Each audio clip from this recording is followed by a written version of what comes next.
Hey guys, I am back. I got a car sitting right next to me, like they just pulled up.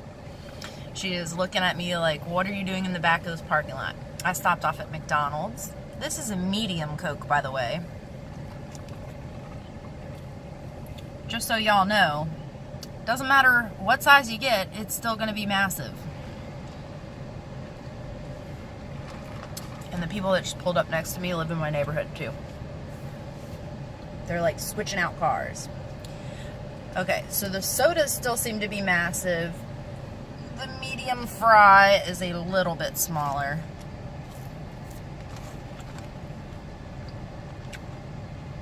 Still almost the size of my face. There's some guy standing like right there. I don't know what the hell he's doing. There was nobody here like 3 minutes ago when I pulled up, and now there's like multiple cars, multiple people walking around. Like a cop just drove by a few minutes before I started recording, so we'll see if he comes back. I got me little ketchup packets, and I got a fillet of fish today. My camera needs to get with it. I still don't have the tripod back in the car yet. I don't know why. But, I had my pre-op with the surgeon. So my surgery is a go, and I am ready. I got my prescriptions and stuff like that for my post-op stuff. He gave me extra Motrin because he knows that I'm probably not going to take the Vicodin. I got to explain some of this to you guys, so I will. Putting some ketchup on. And he gave me this awesome ass boot that I get to wear in style. I'm so hungry. It seems like my stomach has actually like shrank over the past few days though. And I know it's my nerves and everything. And I'm not really scared to like have the surgery. What I'm scared most of is after the surgery and then having like munch step on my foot.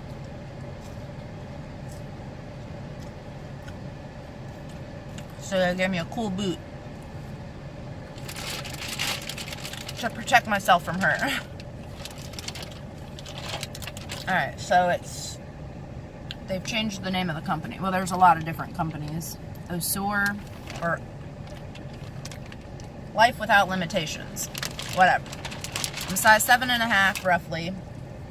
After I had my other surgeries, I grew like 1.5 shoe sizes. So this one's a medium. But it is this cool, really hard and tough boot that makes it to where you can't bend your foot at all. It's got tread on the bottom and everything. Nice and fresh.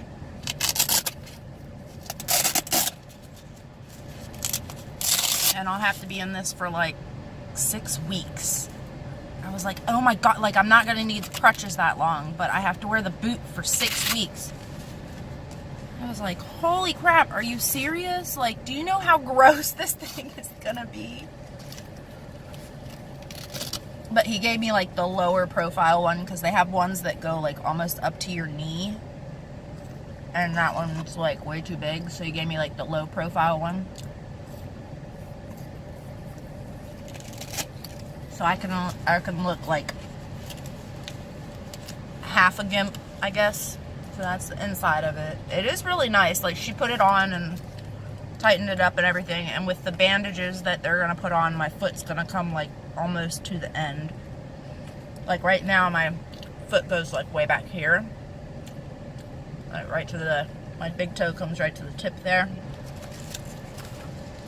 And she was like, make sure you bring this to the surgery center whenever you come. And I was like, don't worry, y'all.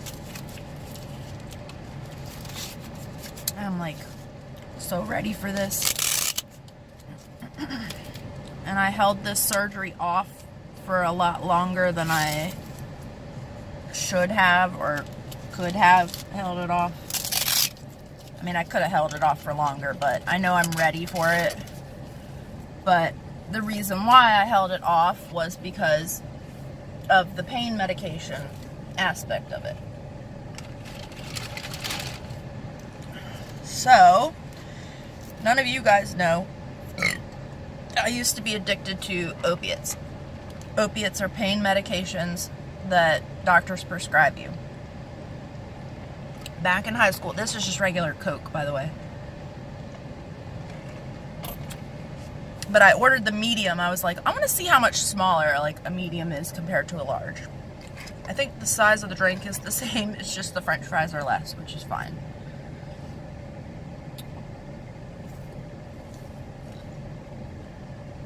Back in high school, I got into a car accident.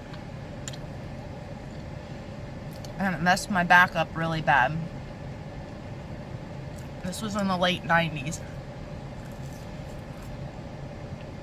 So I went to a chiropractor for about a year.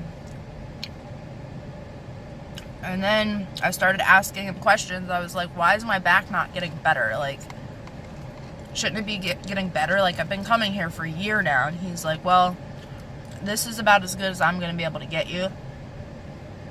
I'm just maintaining you. You're going to need to see, like, a pain management doctor to be able to take the next step, whether that's, like, surgical or medication or anything like that. And I was like, okay. So I decided to go to a pain management doctor. Back in the 90s, we did not have this opiate crisis that we have today. Back then, I went in and doctor said, there's this really new drug out. It's a really good drug. It's awesome. It's just like Tylenol. It's not addictive in any way, but it will take your pain away and it'll make you be able to feel like you're going to live a normal life. This drug is called oxycodone. Okay, cool. Give it to me because my back is killing me. I was 16 or 17. So I started taking this oxycodone for a couple years, and I was completely fine, or what I thought I was completely fine.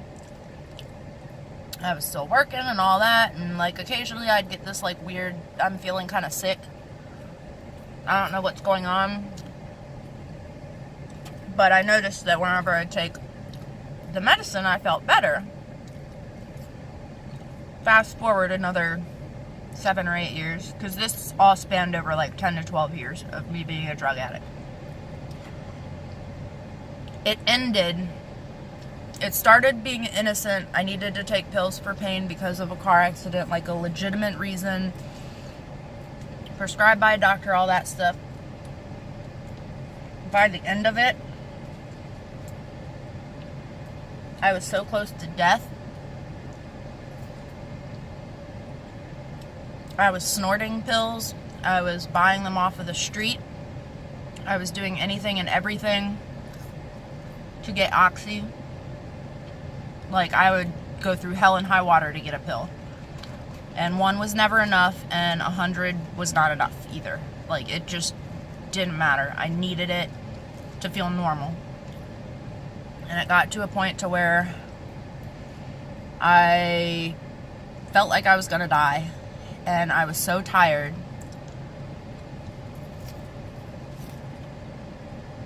And by this time, it was known, hey, we've got an opiate problem here. There's all these people that are addicted to these drugs.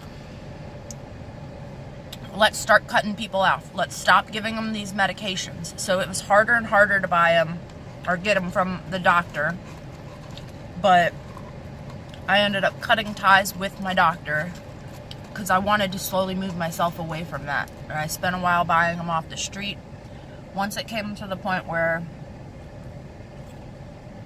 I was thinking about shooting up, like injecting it, I was like, I gotta get help or I'm gonna die. I'm going to die if I don't get myself taken care of. So I did, and I checked myself into rehab by myself. Like, it wasn't police ordered, court ordered, or anything like that. I went to rehab on my own. And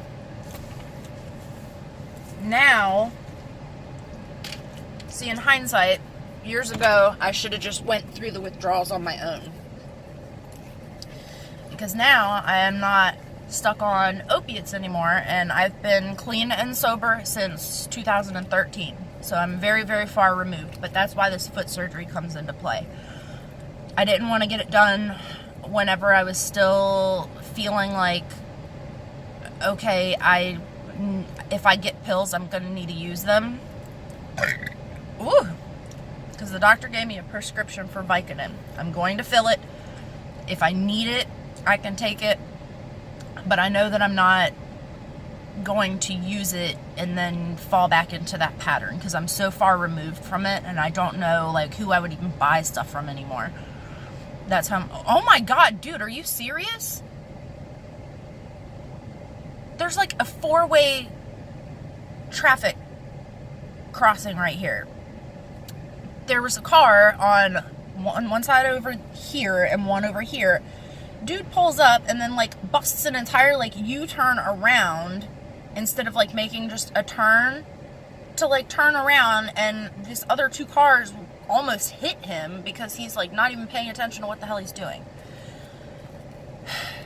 So anyways, years of abusing myself and hurting myself and all of that, I checked myself into rehab, and I've been clean since 2013. I will go over more of this. Like, this is a very, very big, prevalent part of my life that I don't talk to a lot of people about, because I feel bad. Like, I'm a drug addict. I will always be a drug addict. Am I addicted to pain medication now? No. Because I have a prescription sitting right here. If I was how I was 10 years ago, I would have already been at CVS. I would have been waiting at that counter being like, give me my medicine, give me my medicine, give me my medicine. Like, I'd go at midnight to get shit filled that was like predated and stuff. Now I'm stuck on Suboxone. This was their remedy to people that abused opiates and want to come off of them. People are abusing this shit, and I've been on this for like 5 years now, and I'm just tired of being on it. Like, I just don't want to have to take anything. I want to be able to wake up, be normal, go about my life, and not have to think, okay, I'm going out of the house for 5 hours. I need to make sure that I have medication with me so I don't get sick while I'm gone, kind of thing. And that's how my life runs right now. I always have to think about making sure that I'm not going to get sick and go into withdrawals and stuff. Now, I'm not addicted to the pills or anything like that anymore. This isn't really making sense. And if it was 10 years ago and I had the choice of Suboxone or continue the Oxy or just to quit, I probably still would have just done like the Suboxone like I did, because I didn't want to go through the withdrawals. But now I'm on the Suboxone trying to come off of that,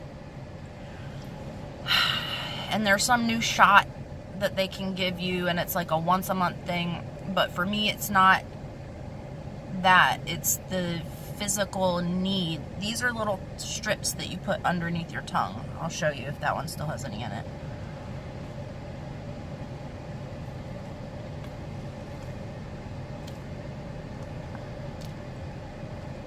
I need some of that sauce.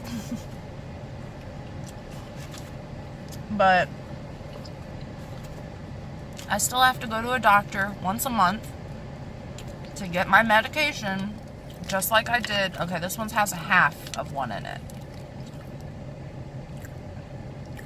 So they are just little. They taste like shit. These are so nasty. But I've grown to like this, the taste of this. And when I'm done with the video, I'll show you how I use it. I don't get high from it. I don't even know how people abuse it. I think what they do is that, like, if they can't find drugs on the street, because this is what I used to do when I was an addict. If I couldn't find drugs on the street, I would try to find Suboxone and use the Suboxone until I could find more drugs to get high again. That was my, I would rinse and repeat all the time. And it was so bad. And it's so tiring. You know what? I'm going to squirt some of this ketchup. I'm sitting crisscross applesauce, so I got stuff like flying all over me down here. Squirting my little ketchup in here. I know, this video is probably so boring to you guys. But this was and still is a big part of my life. And I'm just trying to taper down off of that Suboxone so I can have nothing in my system and not have to worry about spending all this money at the doctor every month, making sure I have the money to get the prescriptions and stuff. Thankfully, I've got insurance. But it's a very, very hard life to live. It took away all of my 20s. All of my 20s. I was high. Yeah. Wow. Now that I put it into perspective,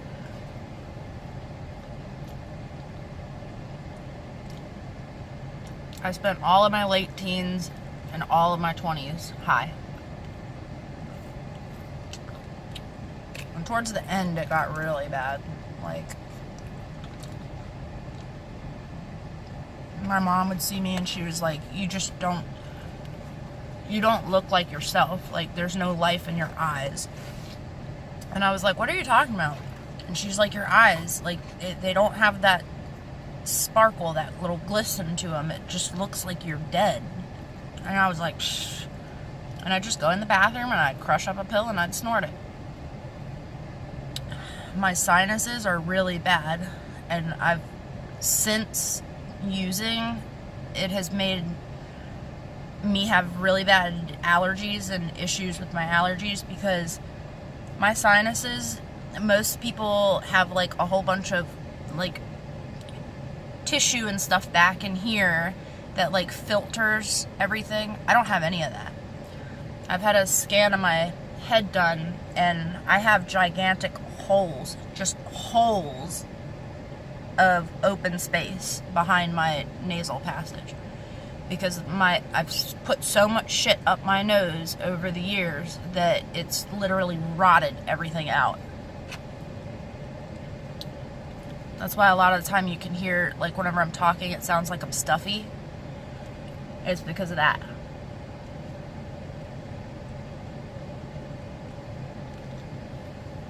But I look at the bright side of things.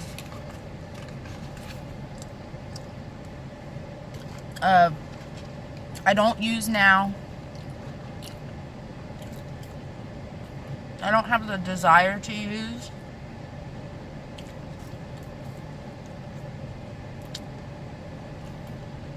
I don't like being judged by doctors, but whenever I seen the nurse practitioner yesterday, I was like, okay, I have to tell him I'm on Suboxone, because I don't lie to the doctors. Like, what's the point in lying to a doctor? Why are you even going if you're going to lie to them? So I told her I was on Suboxone, and she was like, oh, she knew everything about Suboxone. And then she went in to tell me how her ex was a drug addict and had to use Suboxone and stuff to come down off of it and everything. And she was like, you just let me know. I'll be here with you every step of the way when you want to come down off of that. I felt like for the first time seeing a medical professional that I wasn't being judged.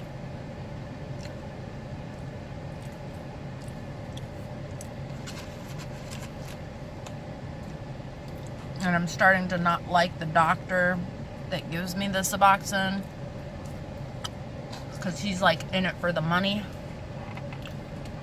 He's also a like psychiatrist too, so his Suboxone patients bring in his most money, because you have to go through special training to be able to give that kind of medication.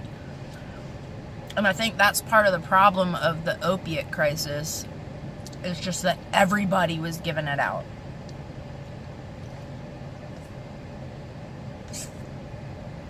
But by the time I came to know that this is a very, very addictive drug, and I've had a very, very addictive personality, that I didn't know any of the information that we know today. Like, this is such a bad drug, and it's so bad for you. And it's great when it's needed.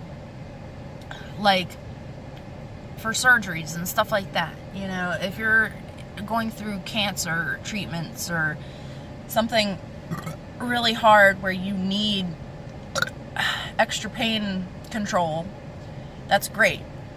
But just handing it out like it's Tylenol or like a vitamin, that's not how it should be treated. And that's how it was whenever I was introduced to it. My back's still fucked up, and it always will be. It clicks every time I walk. Like, whenever I take a step forward with my left leg, it'll click.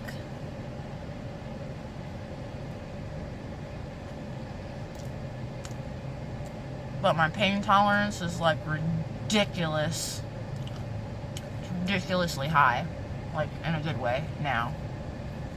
Because I recovered from a C-section. They cut my stomach open.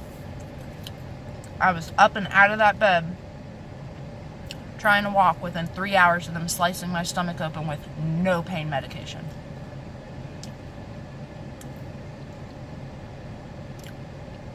Felt like my insides were going to fall out, but I did it. And the nurses were like, you need to slow down, you need to slow down. And I was like, you don't understand. Like, I cannot take the pain medication, and the only thing that's going to help me is to get through it. And they clapped for me whenever I made my first round all the way around the unit. Because they all knew that I was doing it without any medication at all. Like, I can understand people having natural childbirth, like pushing the baby out without any pain medication or anything like that. Most people can't have their stomach sliced open, have a child ripped out, and then get up and walk around without having any kind of pain control.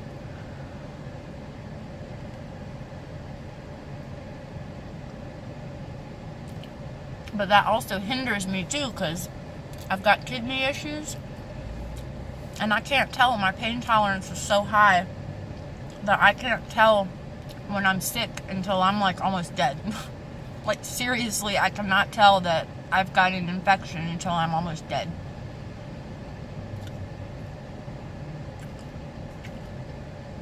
Last time I had to have a kidney stone removed, the doctor said that I was about 4 hours away from dying. Because I was so septic. Like, my blood was literally poisoning me.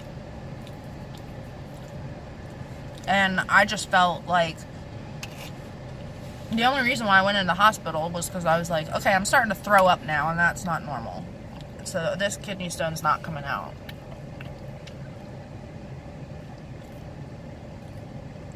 And that's when I found out I was pregnant with Logan.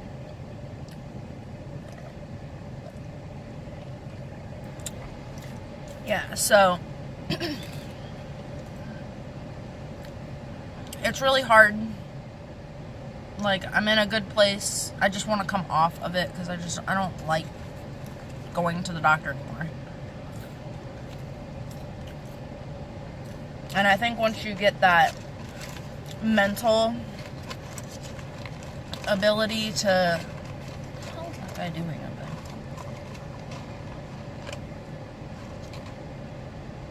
Don't tell me that guy's gonna cross like 5 lanes of traffic with a big old box of pizza.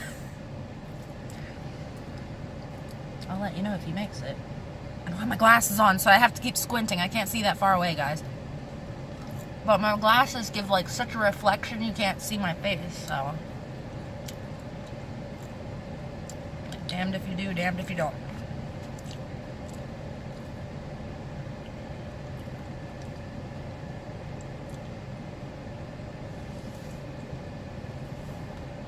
So I'll let you know if they can slice my feet open and rip a bunch of shit out and then stitch me back up, and see if I can do it without any pain medication.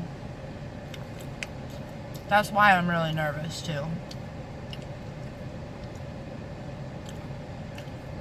Because most people will be like, oh, I'm in pain, okay, I'll just take pain medication. And for me, it's like, no, I have to come off of the Suboxone long enough. Oh, you did it! Damn, dude! Alright.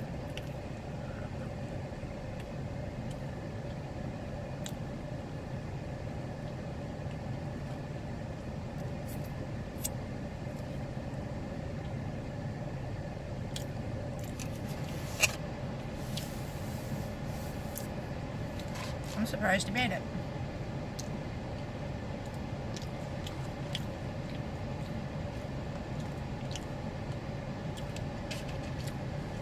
Why is everybody like all into soccer now?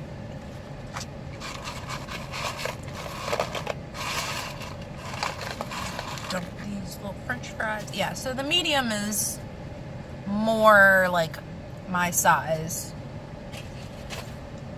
And I'm probably not going to eat all of them. And just because once, like, they get cold, they're gross.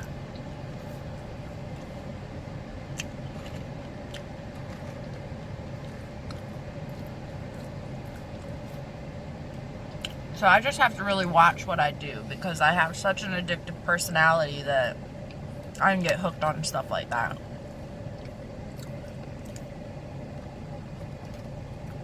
I never went to heroin or anything like that. Like, it was getting to that point to where I was starting to think about heroin. And that's part of what was like, okay, no, I really need help now. And I can't do it by myself. Because, you know, like, people that aren't in that situation, they're like, well, why don't you just quit? Yeah, you'll get sick for a couple days, but then you'll get over it and you'll be fine. It's like, no, there's so much more to it than that.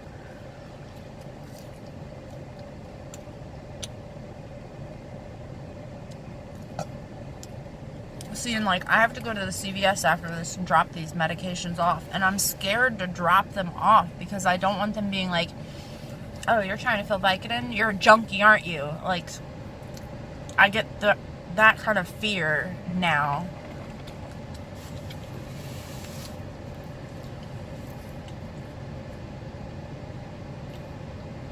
I know most of it's probably just mental and stuff, but it was like when my dad had his hernia surgery, I had to go out and get him a couple things like ice pack stuff and stuff like that. He asked me to go get his prescription. And I said, okay. And I just ran in and I was like, yeah, I'm picking up a prescription for my dad. And they were like, oh, well, we need your ID. And I was like, oh my God, he's getting narcotics. And she was like, yeah, we can't give these out. And, you know, I was like, I'm sorry, my driver's license is in the car, I'll be right back. And I ran out and got it. And I was like, I'm sorry, I've just been so far away from this kind of stuff that, like, before I knew I could drop off a prescription, they'd have it filled in exactly 7 minutes and 32 seconds until I was in the car snorting it up my nose. You know, stuff like that. Like, that's how in the game I was before, but now I'm just like, and I don't want any part of it either.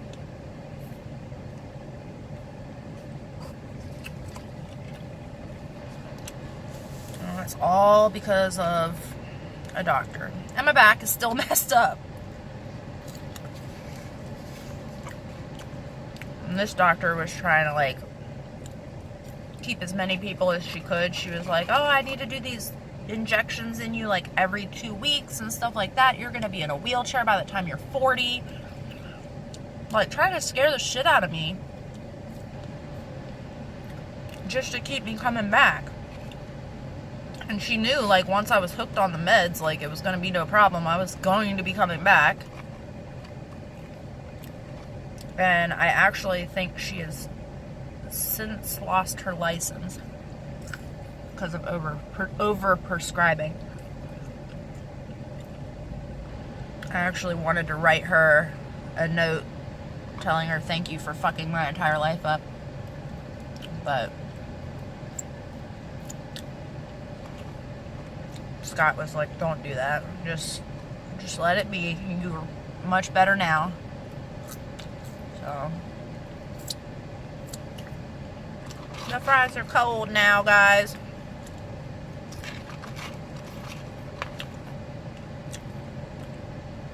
Oh, this one's got a little bit of onion.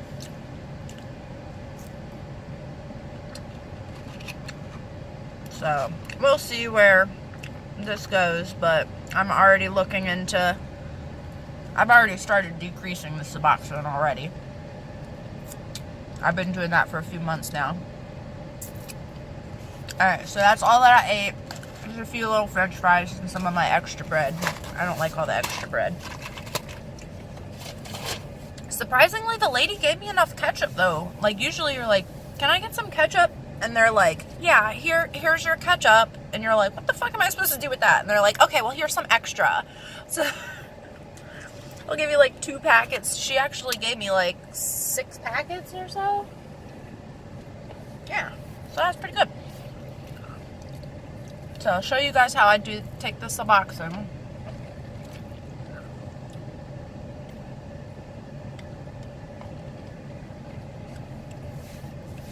You can't eat or drink anything with it because it has to dissolve underneath of your tongue. The strip is twice as big as this. So this one is a half a one. And since this one is 8 milligrams, this right here is 4. So what I do is I bend it in half again. Because I don't ever take a full strip anymore.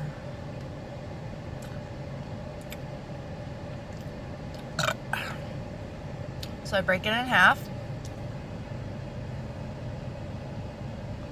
1, 2. And then I just put my tongue down. They say don't talk or anything like that, but I still talk normally and just kind of let it dissolve. And then once it's dissolved all the way, then you can drink and wash it down and stuff. But it tastes so bad. It's like the most bitter medication taste mixed with the nastiest fake orange flavor you'll ever get. Like, not good orange flavor either. Like, the people that were making this medication were like, we're gonna punish the people that need to take this because they're all addicts, so we're gonna punish them by making this stuff taste so bad that they regret their life choices. So you keep it under there and it slowly melts. And this, honestly, it doesn't change the way I feel, it doesn't change the way I act, nothing is different. It just makes it to where I don't have withdrawal symptoms from opiates, which is kind of weird because I haven't taken opiates in like well over 5 years now. But it also takes away the cravings and stuff, like the desire to go out and seek and use and stuff. And that's part of why I want to come off of it now, is because I've been so far taken away from using and even knowing anybody that still does use, because most of the people that I know that I knew that used, they're either clean themselves or they're dead. I mean, that's how it is. You either get your shit together or you're in jail, you know. But once you decide to get clean yourself, you take yourself away from those people, so you don't talk to them anymore anyways. So, yeah, the people that I still do know, which I don't really talk to on a regular basis, they're clean, like I said, or they're dead. So, but it slowly melts. It's really bitter. And most of the time I don't talk whenever I take it. I'll just like stay really still, because like the more you talk and the more it moves, like the more it coats your mouth, and it's really nasty. So they say like don't eat or drink for like 30 minutes, but I can never can't make it that long. I have to like wash down the flavor because it's so nasty. So you can still see a little bit of it there.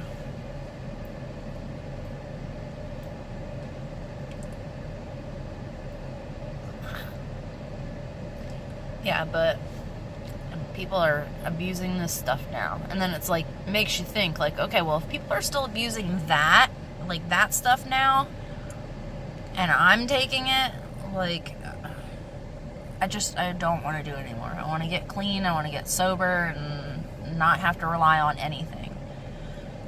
So that's my next step. Like I said, I'm already coming down on that. I was on 3 8-milligram strips a day. Now I'm down to 2.5. And probably in the next month or so I'll bring it down to 2. And then go for a few months and then bring it down another half again until I'm almost taking like nothing. And then I've heard that people will like switch to the Listerine strips, and then they'll put like a teeny little piece. Don't ever put like a whole one underneath your tongue because it'll like burn your tongue off. So they'll do like a little bit of the Listerine strip just to have that.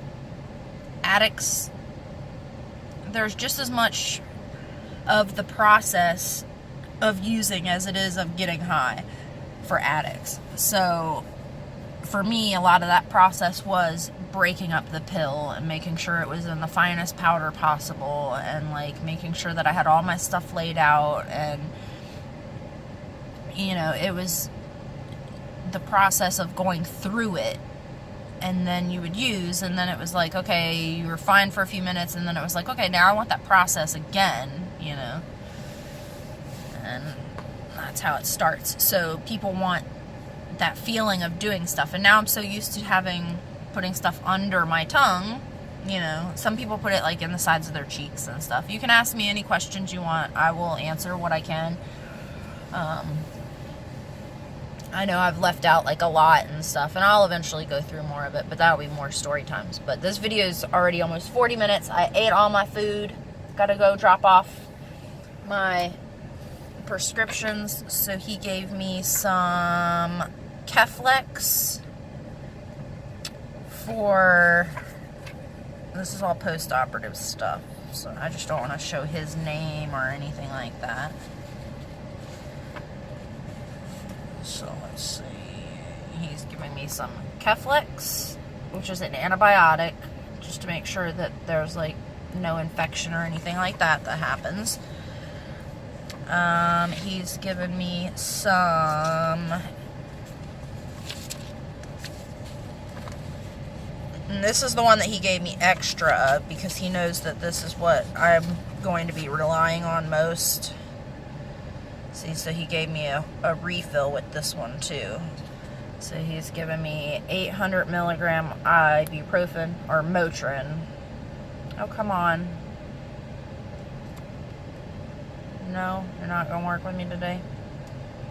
So he gave me a refill with this. This one's got 60 tablets. And then the other one is, he was like, I don't know, like, what am I supposed to do? Like, because he knows I was on the Suboxone. He's like, what am I supposed to do?